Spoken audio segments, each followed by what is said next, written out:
What if leadership isn't about having the title, but taking the initiative? In today's episode of the Good Leadership Podcast, we're flipping the traditional view of leadership upside down with Clay Scroggins, best-selling author of the book, How to Lead When You're Not in Charge. We're talking about what really drives influence, and hint, it's not a corner office, why identity matters more than authority, and how to lead with clarity, energy, and purpose, even when no one's handing you the mic. So whether you're an emerging leader, a mid-level manager, or someone quietly making things better from behind the scenes, this episode will challenge and empower you to lead from exactly where you are. Let's jump in. Welcome to the Good Leadership Podcast, where we explore the stories, strategies, and insights of thought leaders who inspire us to think differently and lead better. Through candid conversations and expert perspectives, we dive into the challenges, breakthroughs, and practical lessons that shape exceptional leadership. And let's start with the big idea from your book. You say leadership and authority are not a package deal. That goes against what most people are taught. Why do you think so many people still believe that the title must come before they can lead? Well, one of the reasons is we grow up believing that, right? As kids, you look at the person who's in charge and you think, oh, well, that's the leader, right? So, I mean, I could go on and on with examples, but it's the principal of the school, the parent, the coach, the teacher, the bus driver, whoever it is. I think as kids, we just grow up believing that. And then the sad part, Charles, is there's a disillusionment that ends up setting in, right? Where when you realize in the job, whether it's your first job or, for me, it was the first time I managed people because I had a team of about 5 and I thought, oh, I'm really going to get to lead now. I liken it to the illustration I like to use. I don't know. You're in Reno. What's the grocery store you shop at? Do you have those carts that are shaped like cars that little kids ride in? So my kids, ever since they were toddlers, they love sitting in those carts, right? Because they get the feeling that they have the wheel and they'll turn the wheel to the left and I'll try to be the fun dad and I'll turn the cart to the left. They'll turn the wheel to the right. I'll turn the cart to the right. Eventually we'll have to get our shopping done. And so we'll start heading straight over to the produce when they see the candy aisle and they'll start frantically turning the wheel to the left, but the cart keeps going straight.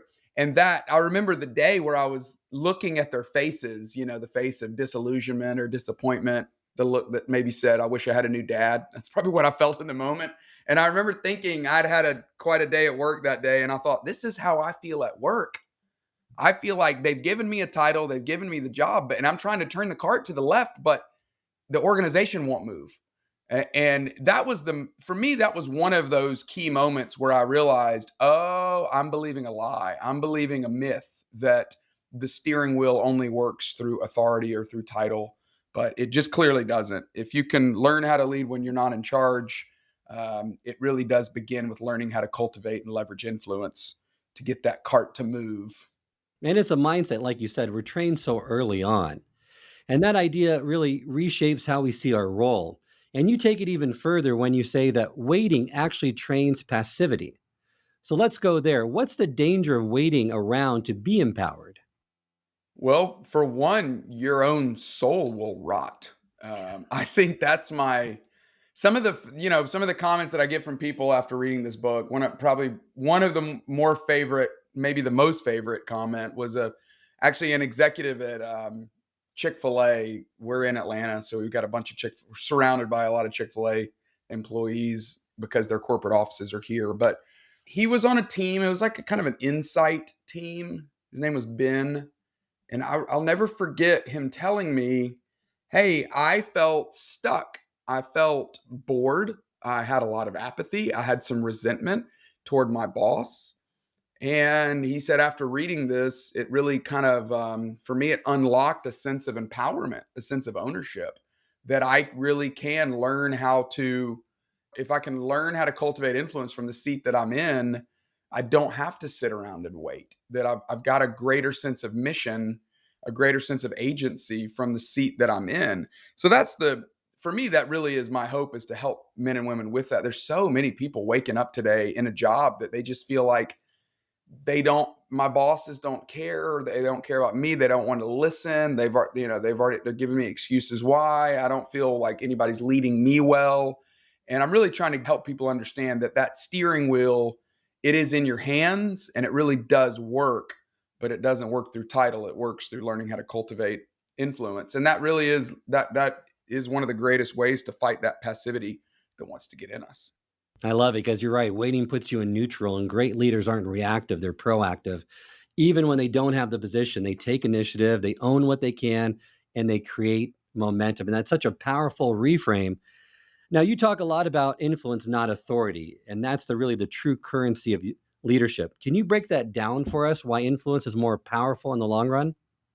Yeah, so for me, I come out of the nonprofit space. I worked at it's kind of a multi-site church in Atlanta, and so that's a little bit of a different background whenever I'm speaking to more corporate audiences. But I graduated from college with an engineering degree. Thought that's what I was going to do. Worked at Accenture, big consulting firm for a while, and then eventually I went to seminary to study theology. But the organization that I worked in is not. It was actually pretty similar to what most similar organizations that people work in. It's got multiple departments, multiple layers, multiple locations. And I found myself just really stuck in the middle, feeling like, gosh, I've got so many bosses. And it was, to me, there were a couple of key moments where I had gotten a promotion. I went from leading a team of 5 to leading a team of 15 to leading a team of 40 to leading a team of 70. And each one of those promotions, I remember thinking like, oh, now I'm going to really get to lead, because everybody subtly looks at your boss and goes, whether I like you or don't like you, I'm pretty sure I can do your job better than you're doing your job. Right. I mean, we don't say it, but everybody kind of Right. secretly thinks that. And I remember when I got my boss's job thinking, okay, now I'm going to really be able to do the things that I wanted to do when I was in that junior role or the associate role. And that lie, that myth, that's when I really began to smell it in myself. One of those days where you've been traveling all day and you're like, I smell something. Is something has a tough odor. And then you realize, oh no, it's me. I'm the one that contracted this sense of passivity because I have believed the lie that it's all about authority. So for me, that was the wake up call to realize, okay, if leadership is about authority, then I got to just get my boss's job. But then where does that end? Because eventually, even CEOs, maybe they have a board that they report to. You're never going to have all the authority that you think you want. That ultimately, learning how to cultivate influence, it's just a better way. And it's a better way because it's the kind of, you become the kind of leader that we all want to follow anyway. To me, the twist of the whole thing, I mean, friends know this is what I'm doing for a living now, and they give me a hard time about the title of the book because they're like, oh, how to lead when you're not in charge. What are you going to do next? How to lead when you're in charge? And I'm like, ha ha, that's funny. But the truth is, it would be the same book, because the way you lead when you're in charge should be through influence as well, right? If you have to wave that weapon of authority and go, I'm the boss, do what I tell you to do, that style doesn't work. I think that's I don't know that it ever really worked, but it certainly does not work in 2025. So learning how to cultivate influence, if you can do that when you're not in charge, when you get to be in charge, you'll be that much better of a leader anyway. So it really, to me, it's the secret. It is the secret to learning how to lead when you're not in charge, but it's also the secret to learning how to lead when you get in charge. Let's shift to something that you really kind of emphasize as part of this really heavily, and that's identity. You write that identity is foundational to leadership. What happens when a leader's identity is unstable? I really appreciate. I saw it when I was looking at your questions. I was grateful that you included that, because this is one of those sections that I don't get to talk about a lot, and it's really, there's the negative reviews that I have on this book on Amazon are usually from somebody that maybe failed to read the fact that my background was a pastor, because it's the one place of the book where I really integrate my faith more than anything else. But I can certainly have this conversation with or without, or no matter what somebody's faith background might be, because the truth of every single human is that every one of us, we're living out of the identity that we see for ourselves, or that we believe that other people see for ourselves.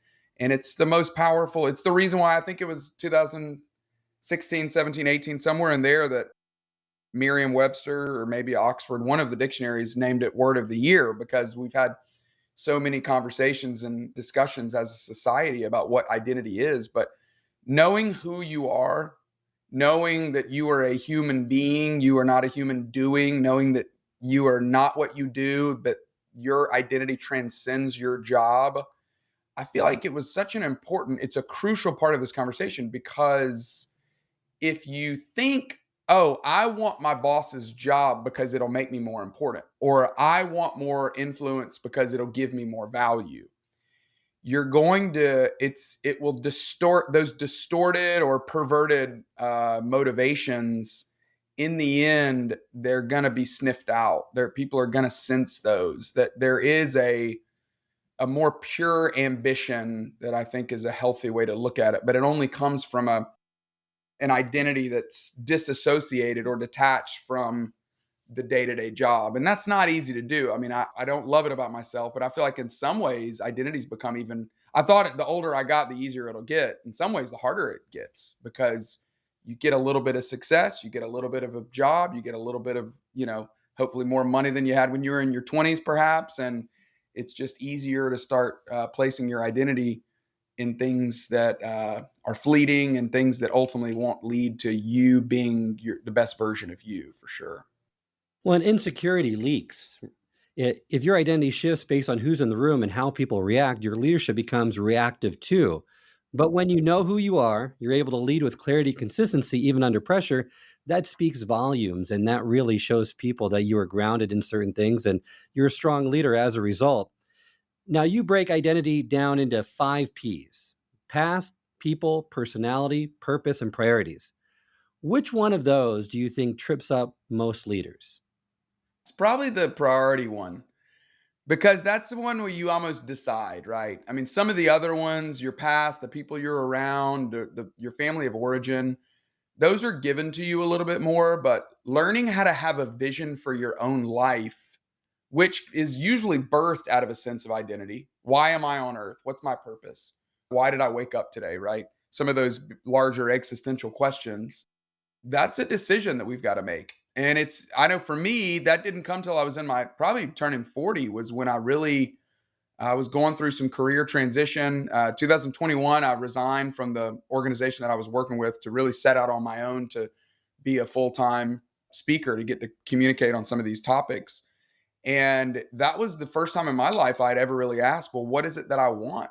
What do I want to do? What is the vision that I have for my life? And I never had to ask, because I worked for a larger organization that always had one for me. And that was healthy. It was great when I was in my 20s, because I needed that. I didn't know enough about myself. I didn't know enough about what my purpose on earth is, or what my priorities on earth are. But I think that one's the one that trips people up the most. For me, Charles, I was probably 32 when I first realized I don't really know where I'm headed in life. I had gotten a promotion, and I called one of my closest friends and I said, "Hey, you're never going to believe it. They just called me and offered me this big promotion." And on the other end of the phone, I hear crickets, nothing. It was silent. And I was like, "Hey, buddy, the way things work in life, when somebody calls you with good news, any of these would apply. Congrats, way to go, attaboy, proud of you. And I will accept any or all of those at this point." But he still said nothing. I was like, "No, but for real, why are you being so quiet about this?" And he said, "Well, I don't know whether to say congrats or whether to say I'm sorry, because a week ago you were telling me how passionate you were about the job that you were in. But now you're telling me that they're calling you and, in a sense, whipping you around, asking you to move over to this thing. It's going to cause your whole family to have to move. It's going to be such a significant change. I don't get the sense that you know where you're headed in life. And that bothers me for you." And I, I jokingly say I deleted his number from my phone and haven't spoken to him since then. Kidding, obviously. But those are the kind of friends we need, obviously, in those moments. But truthfully, he was right that I didn't really know where I was headed. And sometimes the promotion is not what's best for you. But when you have those priorities, when you know, here's where I'm headed, this is the vision that I feel like I have for my life, this is where what I know I'm supposed to be doing. I feel like that's not easy to do. But when leaders have that clear sense of identity that's really rooted in some priorities, I feel like we're all at our best. Well, for me, from seeing in other leaders and whatnot, it's purpose, hands down, because so many people are driven, but they don't know where they're headed, like what you were saying, right? When they lose sight of that deeper why, ambition turns inward and kind of it recenters them on purpose that helps leaders perhaps doing things for the wrong reasons, right? So their ambition, you need to keep that aligned with your service. And speaking of ambition, you offer a fascinating distinction between Kibosh and Kibosh leaders. So Perhaps you could help us unpack the difference between those two. When I was in grad school, I spent a lot of time studying Hebrew and Greek, the original languages that the Bible was written in, but I've lost a lot of that. However, there are great tools to use. So I was looking at the very beginning of the story of how the world came to be from the Christian faith perspective. There's this, they call it the creation mandate, the mandate that we believe God put on life to go fill the earth. That's the fun part, go multiply. And then secondly, to go and subdue the earth. And I was studying that word one day, trying to understand, what does that mean to subdue the earth? What does that mean to put things in a position where they can really grow? And I started looking at the original language, and the word there that's used for subdue is this Hebrew word that looks just like the word kibosh or kabosh. And of course, I thought about that Seinfeld where that the guy leaves a voicemail on Jerry's recording machine, and he says he's got a hair in his mouth, which that's the funny part of his voicemail. But he says, Jerry, I heard you put the kibosh on my show. I just want to let you know that I'm going to put the kibosh on you. And that's the, that Yiddish form of the word kibosh. That's the way we typically know of that word, which is to snuff something out or to put something under your control or to rule over something. And that's, to me, that is part of the perversion that is inside of all of us, right? That I think I've got to be in control. I think I've got to get it under me. I think I've got to be in charge in order to exercise this thing that's truly within me. So it's not surprising that we feel that way because it's everywhere.